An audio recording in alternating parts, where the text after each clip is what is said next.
Assalomu alaykum do'stlar, yaxshimisizlar? Do'stimni ko'rgan keldim Amirxonni. Nastroy borki, вообще bomba. Bu nastroyni ko'rib, yana ham sportga qaytish borki, menga 2 barobar ko'payib ketdi borki, alhamdulillah gap yo'q endi borki.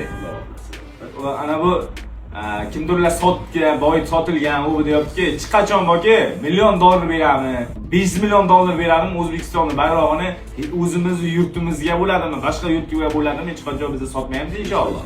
Bizga bu kishi videoda taxlab sotilgan deyaptiki, ya inshaalloh qaytish yo'q. Amirxon shunaqa bo'larganda, muxlis bo'larkan, bitta muxlis milliondan o'rnini bosayotgan muxlis bo'larganda, shunaqa umrlar uzoq bo'lsin inshaalloh. Keyin Rahmon aka liderda ham video qilib chiqibsizlar. U odam bir yaxshilik degan bo'lsa, yaxshilik degan, ko'p sportsmenlar yomonlik tegmagan, to'g'ri o'rta. Shuning uchun unaqa video qilmaylik inshaalloh. Gap bo'lishi mumkin emas. Ana bu qo'shiq lekin bizga mos bo'lib qiling, gap yo'q.